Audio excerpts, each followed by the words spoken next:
Alors, je suis auteur de bande dessinée, j'ai 28 ans et ça doit faire 5-6 ans que je fais de la BD. Et puis là cette année, j'ai des bouquins dans la collection Shampoing qui ont été adaptés de mon blog. Et chez Dupuis, la Grande Odaïs qui a écrit Père et Mulot. Et puis après, j'avais les bouquins chez Casterman et tout ça, Paulina et compagnie, quoi. Bon, non, mais après, je pense que c'est les journalistes qui gèrent aussi ça aussi. Bah, c'est pour expliquer un petit peu peut-être aux gens comment ça se passe, pour vendre des bouquins, tout le bordel, quoi. Mais après, je me sens en tout cas proche d'une génération d'auteurs qui sont comme moi, qui ont les mêmes influences, les mêmes envies de bande dessinée et tout ça. Ça je le ressens, mais après dire si je fais partie de cette nouvelle génération, c'est sûr je suis jeune, mais bon, on est pas mal comme ça dans le cas. Moi, ce qui m'intéresse le plus dans la bande dessinée, c'était de raconter mes histoires, de travailler mes personnages et tout ça. Et bon, c'est peut-être, c'est pas prétentieux mais ni rien, mais le fait d'avoir un livre qui avait plu comme Le Goût du Chlore ou Paulina, qui ont plu un peu à la critique, et ben ça a permis d'ouvrir certaines portes et certains dialogues avec, même si j'ai toujours travaillé comme ça avec Casterman, mais au moins les gens m'attendent sur quelque chose de nouveau, donc autant à chaque fois pas surprendre, mais je cherche à me faire plaisir, raconter mes histoires, et après je dis bon, bah, si ça plaît tant mieux, quoi.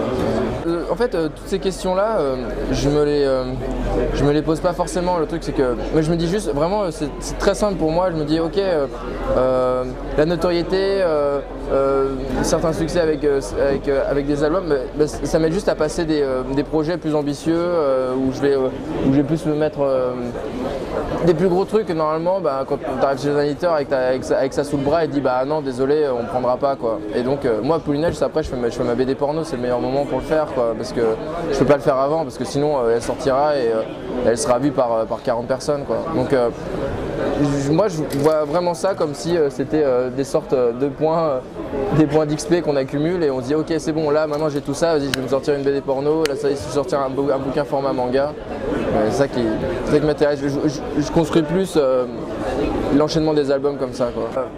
Il y a vraiment un truc, hein, il y a la bande dessinée, voilà, il y a les bouquins qu'on sort et compagnie, et puis la vie à côté. Et moi, la bande dessinée, ça a toujours été quelque chose de... Je m'éclate à fond, c'est ma passion et tout ça, mais ça reste, c'est mon boulot, quoi. Donc bon, à côté, moi je suis avec ma nana, ça se passe très bien, il n'y a aucun souci là-dessus. Puis j'ai fait quand même, quand j'ai sorti mon premier album, 3 ans et demi de célibat et compagnie, pour bien me concentrer sur les bouquins. Et puis aussi parce que je suis pas un très grand séducteur dans l'âme, donc j'y arrive pas très bien, je crois, avec les nanas. Donc bon, au moins là j'en ai trouvé une qui est super, qui on se comprend, on est sur la même longueur d'onde, même planète, donc ça déjà ça vaut tout l'or du monde, quoi.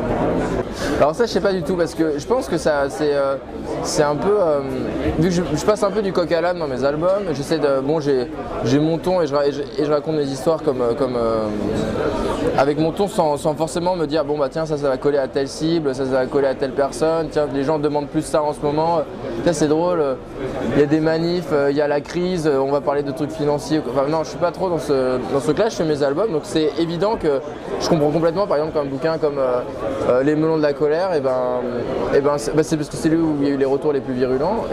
C'était très tranché, ouais. Voilà, mais ça je comprends tellement, parce que moi, Les Melons de la colère, j'ai mis tous mes fantasmes. Mais sûr, c'est quelque chose de très personnel, et donc c'est sûr, si t'as pas la même sexualité, moi on me sort des BD avec des nanas en latex qui font du sadomaso, qui sont à peu près 80% des BD érotiques franco-belges, quoi. Et moi je lis, je fais moi ça m'excite pas, parce que c'est pas du tout mon délire, quoi, et c'est pas du tout ça qui m'éclate. Donc ça je comprends, enfin c'est normal. Mais à travers mes albums, j'essaie pas forcément de rassembler les gens. J'essaie juste de toucher un lecteur qui l'aurait pris et l'aurait lu tranquillement chez lui. Quand on en a parlé avec Trondheim, lui m'en a parlé au début, il me disait ah ouais, il faudrait vraiment qu'on édite ton blog. Moi je dis bah non, moi j'avais des grands strips verticaux. Je dis bah je sais pas trop, au niveau de la maquette, je vois pas trop comment ça pouvait rendre. Il a fait un test quelques années après, et il m'a montré avec deux dessins, et ça marchait pas mal. Et en fait, ce qui m'a le plus intéressé, c'était le fait que en fait, j'avais remarqué que sur mon blog, parfois je postais des strips de jeux vidéo et j'avais toute la communauté jeux vidéo qui venait. Et donc il y avait genre tout d'un coup, bam, je postais 13 000 personnes qui arrivaient. Et je faisais, waouh putain, et les mecs ils regardaient et ils se barraient quoi. Enfin, tu sais, ils consomment juste. Je me dis, bon bah, quitte à le faire, je vais pas faire un bouquin de 1000 pages avec tous les strips mélangés. Je dis, ah bah non, je vais essayer de prendre des thèmes comme ça. La personne qui en fait aime les strips du jeu vidéo, mais il s'en fout du reste, ou la personne qui aime juste les strips où il y a le père et il dit, ah bah moi le jeu vidéo je comprends pas. Au moins il pourra choisir le bouquin qui lui plaît quoi. Ah mais il est évident que depuis tout petit, moi, c'est un truc qui me prenait complètement la tête quoi. J'ai eu les grandes étapes, je dessinais araignée, tortue ninja, araignée, dinosaure, tortue ninja, et j'arrive sur les nanas, je commence à dessiner ça à 10-12 ans et je suis à fond quoi, parce qu'il y avait plein de bouquins d'illustrations, trucs de cul chez mon père et tout, et je recopiais des nanas, je redessinais Marilyn, je redessinais plein de trucs, et c'est évident que je continuerai à dessiner des bonnes meufs toute ma vie. Je vois pas pourquoi parce que ça me plaisait énormément. Et moi quand j'étais au lycée, j'ai avancé en me faisant un peu une croix sur les nanas. Je me suis dit bon, je vais me concentrer sur le dessin parce que les nanas c'est mort quoi. Parce que j'étais assez gratiné et donc je fais bon bah c'est pas grave, moi je vais me concentrer sur le dessin, et donc en fait je dessinais des super nanas, des trucs super parce que fallait voir ma sexualité à l'époque c'était le néant absolu quoi. C'était je fantasmais sur des nanas en dessin animé quoi, des trucs comme ça. Et donc j'ai toujours dessiné ces jolies nanas comme c'est pour ça que je pense que il y a un moment donné, on voit par exemple, il y a certains auteurs certaines personnes qui vont dessiner très bien certaines choses, mais les nanas ne vont pas forcément le dessiner hyper sexy ou hyper machin, parce que on sent que c'est pas leur préoccupation. Ils veulent juste faire un personnage féminin qui corresponde à certains critères dans leur histoire, mais vraiment un personnage. Moi, j'ai toujours vu la nana et dès que je veux la dessiner, il faut que je sois amoureux d'elle quoi. Donc une partie de moi qui dit oh putain mais elle est trop bien, elle est machin. Donc ça veut dire on se retrouve avec deux potes, avec Mickaël Sanlaville et Balak. On se dit putain mais les mecs on était ensemble en école d'animation, on dit moi j'ai toujours rêvé de faire une grosse histoire d'aventure, un gros shonen et tout ça. Il y a Balak qui me fait bah lui il est tellement client, c'est toute sa culture, et Mickaël à fond DBZ et il a bouffé ça tout le temps. On se dit venez les mecs, on se met tous les trois et on lance on lance un projet, on va voir Didier. On lui monte à Didier Borg chez Casterman, on lui monte les premières planches. Il dit ok du manga chez Casterman. Ouais, alors il fait ok les mecs à fond, et donc on est partis tous et Casterman nous ont suivis sur le projet. Donc là on est en train de finir le 3e tome parce qu'on prend 3 tomes d'avance pour arriver à bien tenir les délais de parution pour pouvoir sortir les 3 premiers tomes cette année. Non donc ça va à fond, puis c'est surtout l'idée de retravailler en atelier. J'avais un peu fait avec Rupert et Mulot, mais on n'était pas physiquement dans le même endroit. Là on est physiquement dans l'atelier, on est tous les 3 et tous les jours il y a Yves il y a Balak qui fait toute la mise en scène, le storyboard.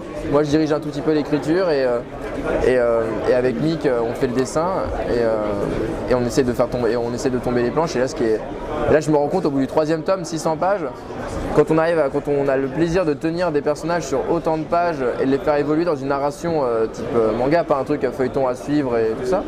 Et putain ça devient les personnages prennent tellement corps et tellement vie, c'est passionnant. Je pensais pas là on arrive dans des situations où on se dit vraiment non mais là Marianne le personnage fait bah là elle va faire ça, lui il va faire ça, c'est obligé. Il y a vraiment l'histoire s'écrit en même temps, et même si on a un fil conducteur, mais c'est hyper agréable d'écrire dans ce format là. Bah moi en fait c'est assez drôle parce que j'avais commencé à faire des dessins par exemple dans la boucherie ou des choses comme ça, et on m'a dit ah bah c'est du Rupert et Mulot.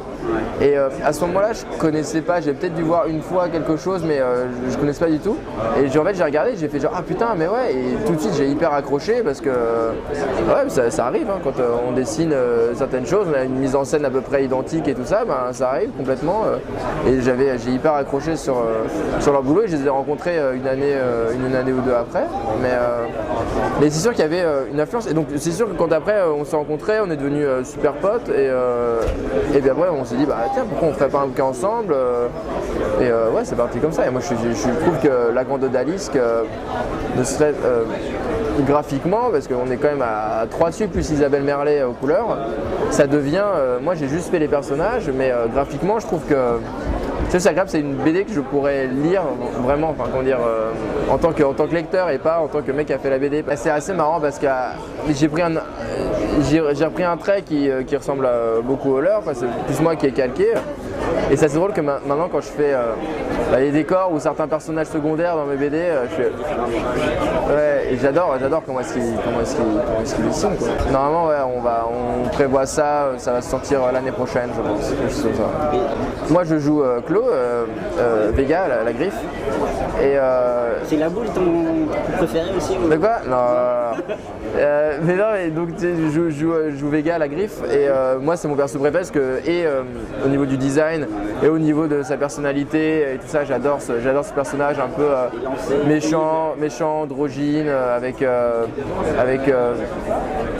comment dire, avec quelque chose, il y a un truc un peu creepy dans ce perso et tout ça, puis je trouve que j'adore déjà à la base des personnages masqués, donc à chaque fois que j'ouvre un bouquin de Corben, voilà, dès que j'ai besoin de refaire un coup de ressources graphiques, juste du dessin pur et trucs comme ça, j'ouvre Corben. Pour moi c'est un des... Là genre je comprends pas qu'il soit pas dans les 16 nominés au Grand Prix, quoi. Des mecs comme Corben, Watterson, énormément. Et lui aussi, je comprends pas pourquoi il n'est pas dans les 16 Grand Prix. Et ouais, il y a des gens comme ça. Et ouais, là, en ce moment, c'est vraiment ça. Et puis après, certains auteurs de manga, j'ai relu énormément Berserk, des gens comme ça, du Matsumoto, ces gens-là. Déjà Corben, mais bon, après, parce que j'ai déjà cité avant, parce que je ne comprends pas comment est-ce qu'il dessine, c'est hallucinant. Je suis bluffé à chaque fois par sa technique et par... Alors, je pense qu'il y a de Corben. Mais un qui m'impressionne quand même énormément toujours, c'est Manuel Efior. En fait, quand je le vois dessiner, je n'arrive pas à comprendre comment est-ce en fait, il a une telle vision de l'espace, une telle vision du mouvement. Mais moi, c'est vraiment pour le dessin, quoi. Et puis même aussi, il raconte des super histoires et ça. Mais Manuel Efior, toujours, à chaque fois que je le vois dessiner, c'est hyper impressionnant. J'arrive pas à comprendre comment il fait.